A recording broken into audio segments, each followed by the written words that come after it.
ጉዞዬን መቀጠል አለብኝ። ተስፋዬ መቁረጥ ስሜት ሲሰማህ ምንም አይነት ጉልበት የለኝም አንድ እርምጃ እንኳን ለመራመድ። በትዳሬ፣ በስራዬ፣ በህልሜ፣ በጤንነቴ፣ በትምህርቴ በቃኝ፣ ተስፋ ቆርጫለሁ። ምን ማድረግ እንዳለብህ በማታቅበት ሰዓት ምንድነው የምታደርገው? ማድረግ ያለብህን ነገር አታደርግም፣ ማድረግ የሌለብህ ነገር ደግሞ ታደርጋለህ። ህይወቴ አይረባም፣ የማደርገው ነገር ሁሉ እየሰራ አይደለም ምናምን እንላለን። እንዴት ነው ከዚህ የሚወጣው? ሁላችንም ስህተት እንሰራለን። የጠበቅነው ነገር ሳናገኝ እንቀራለን፣ እንወድቃለን። ለምን? ምክንያቱም እንደዛ ነው የህይወት መንገድ። ወደድክም ጠላህም ሰው ነህ። ሁሉም ነገር ሊጨልምብህ ይችላል። ሰዎች ሊዋሹ ይችላሉ ምናምን፣ ግን እንደዛ ነው ማድረግ የምትችለው፣ ከህይወት የምትማረው። ምንም ይሁን ምንም አሁን ያሳልፍኩ ያለው ነገር እንደዛ ብሎ ለመቅረት አይደለም የመጣው። ይህን ታውቃለህ፣ አስተምሮ ለማለፍ ነው የመጣው። ጥያቄው ግን አንተ ይሄን ለመጋፈጥ ዝግጁ ነህ ወይ ነው። አሁን እዚህ ያላችሁ ሁላችሁም ላደንቃችሁ ፈልጋለሁ። ቢወድቅም ቢፈተንም ስራውን በአግባቡ የሚሰራ ቤቱ ብቻውን ሆኖ ክፍሉ ውስጥ ሆኖ አልቅሶ እንባውን አብሶ ህልሙን ለማሳካት የሚሮጥ አሁን ላይታይ ይችላል፣ ግን እመነኝ በህይወት ትልቅ ለውጥ ያመጣብሃል። ውድቀት ማለት መውደቅ ማለት አይደለም፣ ወድቀህ መቅረት ነው። ያንተ ምርጫ ነው። በመውደቅ ተሰባብረህ ቁጭ ማለት ወይም ደግሞ ተመረህበት ተነስተህ መቀጠል ነው።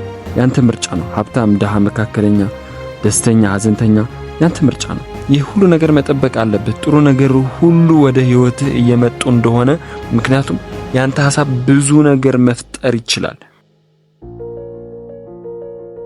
ማንም ሰው ሐሳብህም ህልምህም ባያዩ አንተ ማየት አለብህ።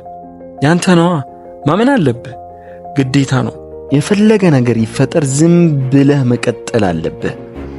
በሐሳብህ ብቻ መተማመን ነው የሚጠበቅብህ። ታሪክ የሰራሃቸው መጥፎ ነገሮች በምንም አይነት ሁኔታ ሊያሰናክሉ አይገባም። ምክንያቱም አልፈዋል የሉ። ውስጥ መጥፎ ነገር ሊነግርህ ይችላል። ስሜት ነው፣ ተው፣ አይጠቅምህም።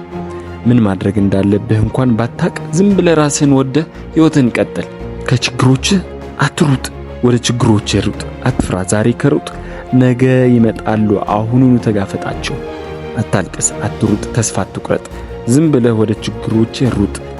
በችግሮችህ አድርገህ እለፍ። ምክንያቱም ያንተ ስኬት ከችግሮችህ ጀርባ ነው ያሉት። ሂድ ወደ እነሱ፣ ፍልሚያ ፍጠር ከችግሮችህ ጋር። እስቲ እኔ ልፈትን፣ ሂድ ወደ ስኬትህ። ሁሉም ነገር ይህ ለሁሉም ሰው ነው የሚገጥመው፣ ግን በጣም ትንሽ ሰው ነው የሚያልፈው። አንዱ አንተ ሁን። አቁም እስቲ። አልችልም፣ አይሆንም፣ ከባድ ነው፣ ሰዓቱ ገና ነው ምናምን። እስቲ ዝም ብለህ በራስህ ተማመን። ማንም ሊያቆም አይችልም። አንተ ብቻ ነህ ራስህን ማቆም የምትችለው። ዝም ብለህ ወደ ስኬትህ ተጓዝ፣ ምክንያቱም ራሱ አይመጣም። አንተ ሂድ፣ ተራመድ። እኔ አላቅም፣ ግን ተነስ። በቃ አሁን ሁሉ ነገር ቀይሮ አሁኑኑ ሂድ። ሌትስ ጎ